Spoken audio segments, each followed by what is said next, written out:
ہے یہ باطل ہے، دونوں کو آپس میں موڑ نہیں کیا جائے گا۔ اہل کتاب ایسا کیوں کرتے ہو جبکہ تم جانتے ہو کہ کیا حق ہے اور کیا باطل ہے؟ سامعین کرام، اسی طرح سے اللہ رب العالمین نے حق بیانی نہ کرنے والوں پر اور حق کو چھپانے والوں پر، باطل کا ساتھ دینے والوں پر اللہ رب العالمین نے لعنت بھیجی ہے۔ اللہ رب العالمین فرماتا ہے ان الذين يكتمون ما انزلنا من البينات والهدى من بعد ما بيناه للناس في الكتاب اولئك يلعنهم الله ويلعنهم اللاعنون۔ اسی طرح سے اللہ رب العالمین نے حق بیانی نہ کرنے والوں کو جہنم کی وعید سنائی ہے۔ اللہ رب العالمین ارشاد فرماتا ہے ان الذين يكتمون ما انزلنا من الكتاب ويشترون به ثمنا قليلا اولئك ما يأكلون في بطونهم الا النار ولا يكلمهم الله يوم القيامة ولا يزكيهم ولهم عذاب أليم۔ سامعین کرام، یہ آیات اور یہ احادیث ہیں۔ اس کے علاوہ اگر آپ قرآن کریم کے اندر نظر دوڑائیں گے تو پورے قرآن کریم کا یہ آپ خصوصی مضمون پائیں گے کہ اللہ رب العالمین نے احقاق حق کیا ہے اور ابطال باطل کیا ہے، حق بیانی پر ابھارا ہے اور غلط کا ساتھ دینے سے منع کیا ہے جگہ جگہ پر۔ اس کے باوجود کہ ہمارے معاشرے کے اندر حق بیانی آج اتنی مشکل ہو گئی ہے، شاید اتنی مشکل اس سے پہلے کبھی بھی نہ تھی، اور اس سے بہت سارے اسباب ہیں، اس سے بہت سارے اسباب ہیں۔ حق نہ کہنے کے یا باطل کا ساتھ دینے کے بہت سارے اسباب ہیں۔ انہی اسباب میں سے چند اسباب کا میں یہاں پر ذکر کرتا ہوں۔ ایک بڑا سبب ہوتا ہے حق نہ کہنے کا انسان کی لالچ۔ اسے کسی دنیاوی فائدے کی لالچ ہوتی ہے، وہ دنیا کے اندر کچھ حاصل کرنا چاہتا ہے اور اس لالچ میں وہ حق نہیں بولتا ہے۔ اسی طرح سے ایک سبب ہوتا ہے خوف، انسان کو خوف ہوتا ہے۔ دنیا جو دنیاوی چیزیں ہیں، دنیاوی فوائد ہیں، ان فوائد میں سے کسی فائدے کے چھن جانے کا اسے خوف ہوتا ہے۔ اسے اپنے نفس کا خوف ہوتا ہے، اپنے بال بچوں کا خوف ہوتا ہے، اپنی روزی روٹی کا خوف ہوتا ہے، اپنی نوکری اور وظیفے کا خوف ہوتا ہے۔ ان سارے خوف کی بنیاد پر وہ حق جانتے ہوئے بھی حق نہیں کہتا ہے۔ اسی طرح سے حق نہ کہنے کا ایک سبب ہے چاپلوسی اور مجاملت اور تملق، کسی کا تقرب حاصل کرنا، جبکہ صاف طور سے پتا ہے کہ فلاں انسان حق پر ہے، فلاں انسان باطل پر ہے، لیکن ہم کسی کی چاپلوسی اور تملق میں حق بیان سے گریز کرتے ہیں۔ اسی طرح سے حق بات نہ کہنے کا ایک سبب ہے شماتت۔ شماتت کا مطلب یہ ہے کہ ہمیں معلوم ہے کہ فلاں شخص حق پر ہے، لیکن فلاں شخص سے ہمیں عداوت ہے، اس سے دشمنی ہے، ہم اس کو پسند نہیں کرتے ہیں، لہذا کوئی ایسی حق بات نہیں کہیں گے تو اس کے فیور میں جائے۔ اس کو کہتے ہیں شماتت۔ اللہ رب العالمین قرآن کریم کے اندر ارشاد فرماتا ہے کہ وَلَا يَجْرِمَنَّكُمْ شَنَآنُ قَوْمٍ عَلَىٰ أَلَّا تَعْدِلُوا اعْدِلُوا هُوَ أَقْرَبُ لِلتَّقْوَىٰ۔ اگر کوئی تمہارا دشمن ہے اور اس کے حق میں بھی آپ کو حق بات کہنی پڑے تو مت چوکو، ڈر کے وہ تمہارا دشمن ہے۔ عدل کا تقاضا یہ ہے کہ اس کے حق میں بھی کھڑے ہو جاؤ۔ اسی طرح سے حق بات نہ کہنے کا ایک سبب ہے منافقت۔ بہت سارے لوگ ذوالوجہین ہوتے ہیں، ذوالوجہین نہیں بلکہ ذوالوجہ ہوتے ہیں، ان کے کئی سارے چہرے ہوتے ہیں۔ وہ ایک ٹیم کے اندر بھی کھیل رہے ہوتے ہیں، بی ٹیم کے اندر بھی کھیل رہے ہوتے ہیں، تو اس کی وجہ سے وہ حق نہیں کہہ سکتے، کیونکہ اگر وہ حق کہیں گے تو ساری ٹیموں کے ساتھ نہیں کھیل سکتے۔ تو منافقت ایک بڑا سبب ہے، اور حق بیانی نہ کرنے والے کی بہت بڑی علامت ہوتی ہے کہ وہ منافق ہوتا ہے۔ اسی طرح سے حق بات نہ کہنے کا ایک سبب ہے خود غرضی۔ بہت سارے لوگ ایسے ہوتے ہیں جن کو دنیا سے کوئی لینا دینا نہیں ہے، جن کو صرف اپنی ذات کے کھول کے اندر بند ہوتے ہیں، انہیں صرف اپنے مفاد سے واسطہ ہوتا ہے۔ اگر کہیں پر ان کے مفاد کی بات آ جائے تو سب سے بڑے حق کہنے والے ہوتے ہیں، لیکن جہاں پر ان کا کوئی مطلب نہیں ہے، انہیں کوئی سروکار نہیں ہے، وہاں پر وہ بیوقوف بن جائیں گے، وہاں پر وہ بھولے بھالے بن جائیں گے۔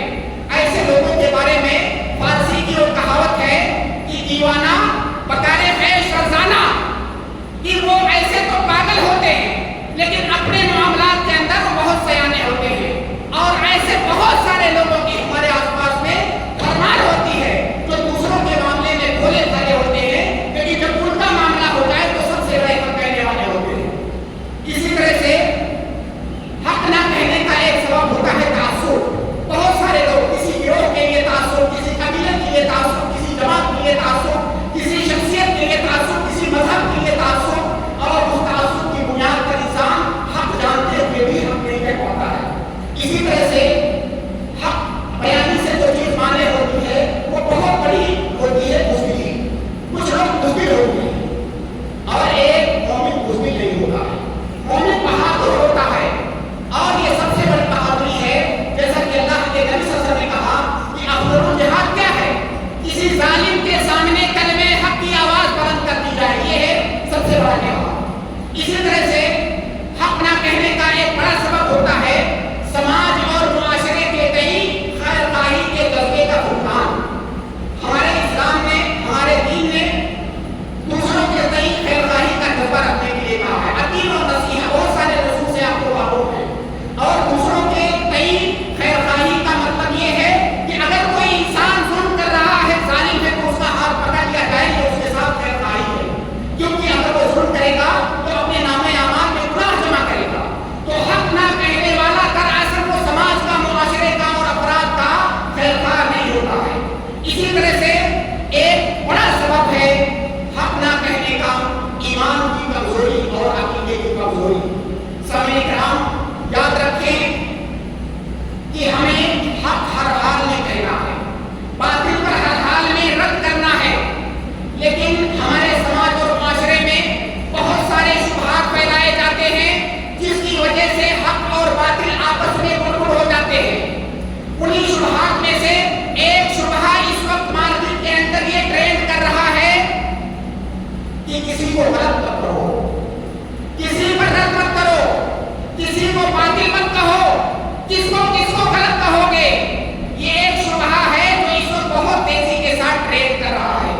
سامعین کرام، کوئی بھی انسان جسے دین کی ادرا سے سیدھی سمجھ ہے کیا اس طرح کی بات وہ کر سکتا ہے؟ اس طرح کی بات کرنے سے تو دین کی تمام بنیادیں ہی ڈھہ کر رہ جائیں گی کہ سب کچھ صحیح ہے، کسی کو غلط مت کہو، کس کو غلط کہو گے۔ آپ اللہ کے نبی صلی اللہ علیہ وسلم کی زندگی دیکھیے، اگر سب کچھ صحیح ہے، اگر آل از ویل ہے، تو اللہ کے نبی صلی اللہ علیہ وسلم پوری زندگی باطل پر کیوں رد کرتے رہے؟ پوری زندگی باطل کے خلاف کیوں لڑتے رہے؟ اللہ کے نبی صلی اللہ علیہ وسلم نے اتنی تکلیفیں اور مشقتیں کیوں برداشت کی؟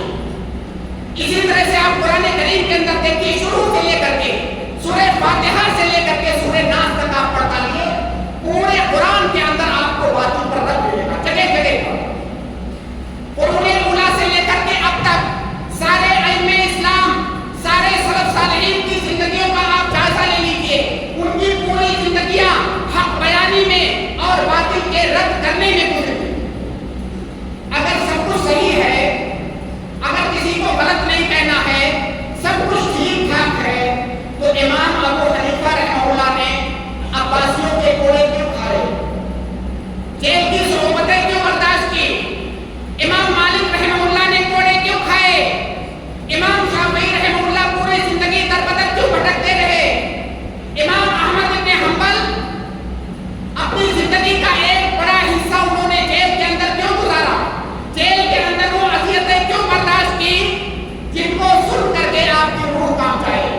امام ابن تیمیہ اپنی زندگی میں 7 بار جیل کے اندر ڈالے گئے، اور زندگی کا ایک بڑا حصہ انہوں نے جیل میں گزارا، اور ان کی موت بھی جیل کے اندر ہوئی۔ اگر سب کچھ ٹھیک ہے تو ان لوگوں کے ساتھ ایسا کیوں ہوا؟ ایسا اس لیے ہوا کہ وہ نہ صرف یہ کہ حق کو بیان کرتے تھے، بلکہ پوری زندگی باطل کو رد کرنے میں انہوں نے وقت کر دیا۔ امام بخاری کا بدر بھٹکتے رہے پوری زندگی، کیوں ایسا؟ احکام حق کے لیے اور اقبال باطل کے لیے۔ اور اگر یہ مان لیا جائے کہ سب کچھ ٹھیک ہے، کسی پر رد مت کرو، کسی کو غلط مت کہو، سب ٹھیک ٹھاک ہے، آل از ویل، اس کا مطلب کیا ہوگا؟ اس کا مطلب یہ ہے کہ جہمی آپ بھی صحیح ہو، معتزلی آپ بھی صحیح ہو، اشعری آپ بھی صحیح ہو، ماتریدی آپ بھی صحیح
حق ہے، باطل باطل ہے، صحیح صحیح ہے اور غلط غلط ہے. صحیح اور غلط کے درمیان بیلنس نہیں ہوتا ہے. بیلنس ہوتا ہے صحیح اور صحیح کے درمیان. بیلنس صحیح اور غلط کے درمیان نہیں ہوتا ہے. اور کفار مکہ نے اللہ کے نبی صلی اللہ علیہ وسلم کے سامنے یہی پیشکش کیا تھا، بیلنس وار کا پیشکش. کفار نے کہا کہ ہم آپ کے اللہ کو اس کی عبادت کر لیں گے، لیکن شرط یہ ہے کہ کبھی کبھی آپ بھی ہمارے معبودوں کی پرستش کر لیا کریں.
من شرور أنفسنا ومن سيئات أعمالنا من يهده الله فلا مضل له ومن يضلل فلا هادي له وأشهد أن لا إله إلا الله وحده لا شريك له وأشهد أن محمدا عبده ورسوله أما بعد إن الله وملائكته يصلون على النبي يا أيها الذين آمنوا صلوا عليه وسلموا تسليما اللهم صل على محمد وعلى آل محمد كما صليت على إبراهيم وعلى آل إبراهيم إنك حميد مجيد اللهم بارك على محمد وعلى آل محمد كما باركت على إبراهيم وعلى آل إبراهيم إنك حميد مجيد قوموا بالصلاة